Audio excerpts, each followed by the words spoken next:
So today, in honor of Halloween, we're going to turn this photo into a creepy photo. And we are going to do it kind of in the style of the horror movie The Ring. And in that movie, when people are going to die, their images get blurred out in their photos and videos. So she is going to be our imminent victim. Um, the first thing I'm going to do is just make sure that I would use the maximum amount of space possible on your canvas. This area, this work area, is called your canvas, and you want to make sure you're just using all of the space well. So what you should do is go to View and just go to Fit on Screen. You can see here you can also hit Control 0, and that's just going to fill your frame with your picture. The other thing we're going to do to start is to duplicate this layer. The reason we're going to do that is, unlike other things we've done, some of the things we're going to do, like working with filters, are destructive, meaning they are permanent changes to our image. So by duplicating the layer, we will keep the original version under there. So if you hate what you're doing, you can always get back to it.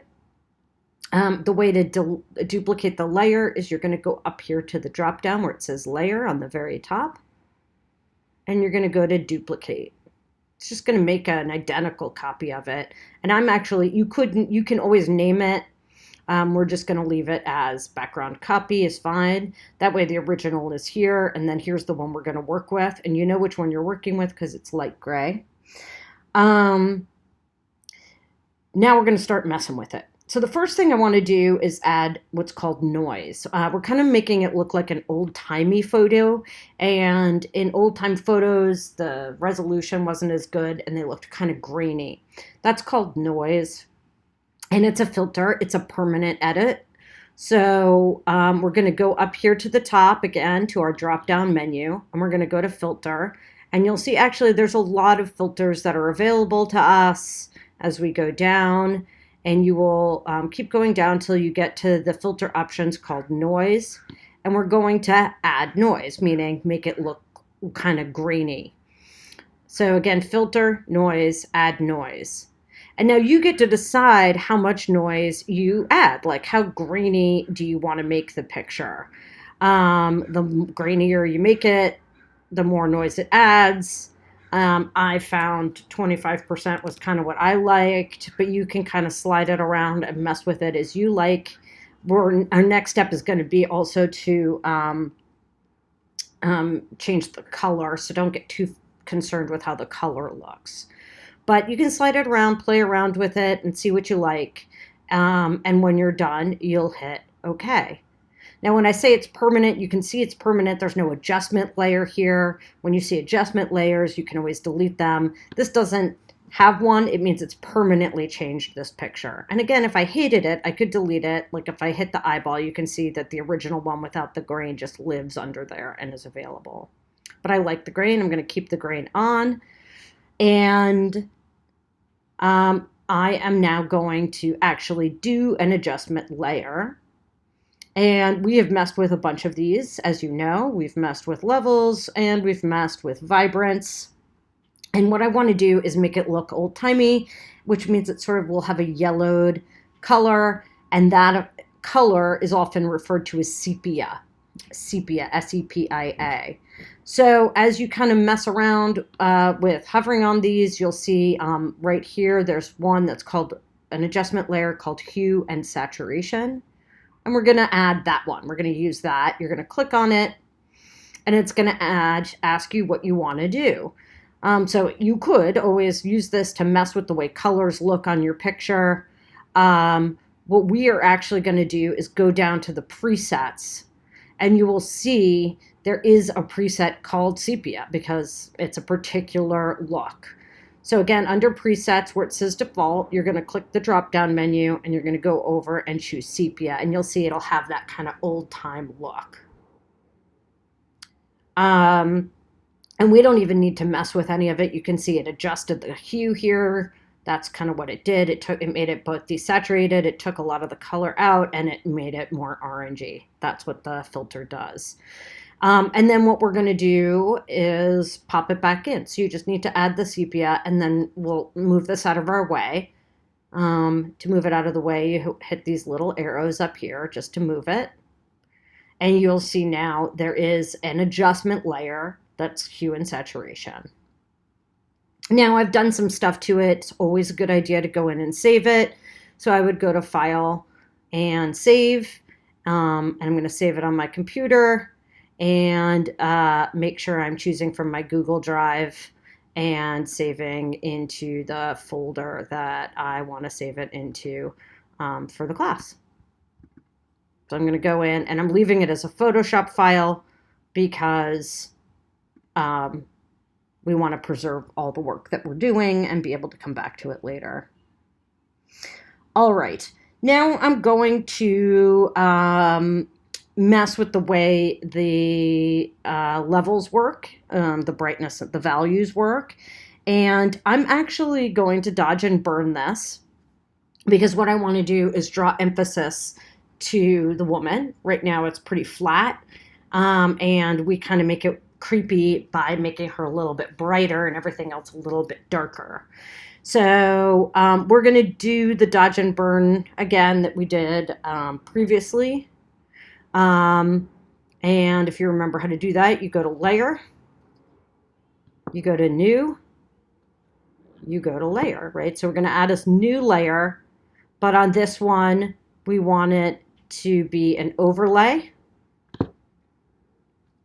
So I'll choose overlay, and I want to check this box, fill with overlay, and make it a neutral color.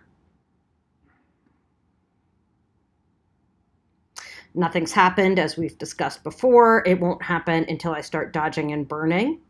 To dodge and burn, this has to be true black and true white. So I'm going to click this little icon here, make sure this is true black, true white.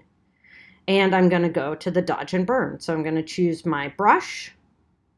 And I actually decided, after messing with this a little bit, made my opacity 20%. Remember, the higher the opacity, the more dramatic it is when you burn. So like if we would never leave it really high because then when you burn it, it's super, super dark. So the lower the opacity, the more subtle the changes are. So again, I found with the burn, to get kind of the look I wanted, I went to 20%. And you guys can mess with this and decide what you like. And I'm going to go with a pretty big brush to just darken around the edges of this. Now, I like the shortcut key for changing brush size. Those are the brackets to the right of your P. Big and small. I'm hitting the bracket keys. You could go to this drop down and slide around the slider, but I really get used to using those bracket keys because it lets you see how big it is. And again, if you look at the letter P on your keyboard, the brackets are to the right. And I'm going to go in with a really big brush and I'm going to brush around this and darken it. And we've talked about emphasis, right? So we look at bright things. So by darkening around them, that's going to pull our eyes into the middle of this picture. Every time I let go and click, it darkens it more. So as I click and drag once, it'll do it once. If I click and drag again, every click and drag darkens it. And it's an effect supposed to look weird and creepy, so it is kind of dramatic looking. So you can see without it, it all looks flat, and then with it, it's really drawing us into the middle, right? So that's without the burn, and that's with it. And now I specifically want her to look brighter, right? Because she's of equal value to the man. So I'm going to flip this around, and this time with my paintbrush, I'm going to paint with the white color. And I don't want it to be as dramatic. I want it to be a little bit more subtle. So I'm going up here to my opacity, and I'm changing it just to 10%. So I'm making it a little bit lighter, and I'm going to make my brush smaller.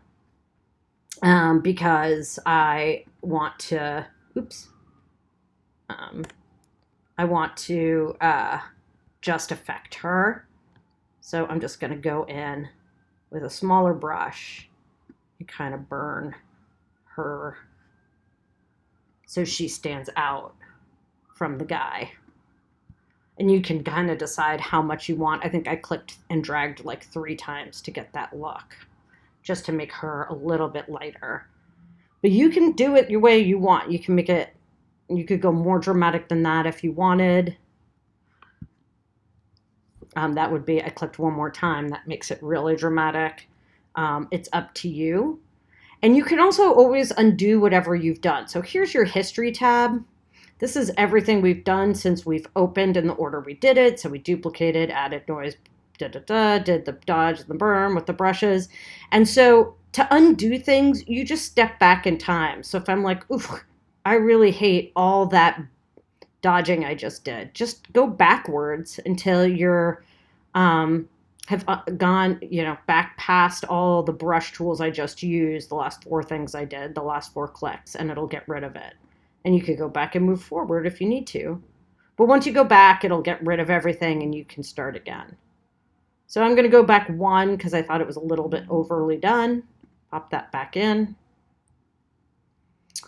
For kicks, I'm going to save it because, like I said, save often. And now we've got this look. Okay. So we've dodged, we've burned, we've made it sepia, we've made it kind of grainy. And now we are going to do the thing that makes it really creepy. We are going to make her face blurred out. So go back down, I'm over on the layers tab, and click the background copy layer. We're actually going to duplicate that one. So we'll now have a 3rd copy of it. So I'm going to go to layer, duplicate layer, and I'm going to call this one face blur because then I'll remember which one it is. And that's kind of nice so that when you're looking at your layers tab, you know what everything is. So we're going to blur it, and at first it's going to blur everything. So don't panic about that. We're going to fix that later.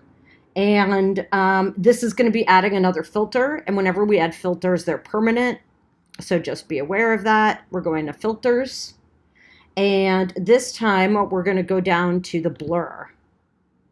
And you'll see there's a lot of different ways to blur something. We're going to go to motion blur. And that's going to give her a sense that she's like almost like shook her head back and forth. So we're going to go to blur, motion blur. And you'll see it's going to blur everything. And that's okay. As you look at what you like, what I want you to be aware of is in the end, the only thing that's going to look blurred out is her face. So don't worry about how anything looks but her face, and kind of decide what look you like. That's going to look kind of blurry and kind of creepy because that's what we'll see. Slide it around. You can mess with the distance. I would keep the angle at 0. That means it looks like she shook her head just back and forth because you can change the angle that the blur is happening. But I think in this case, that side to side look looks good. And get what you like. I'm going to keep mine. I think when I did this, I had it at 40 pixels, but you can mess with it. It took some messing around with what I like. And then I'm just going to hit OK.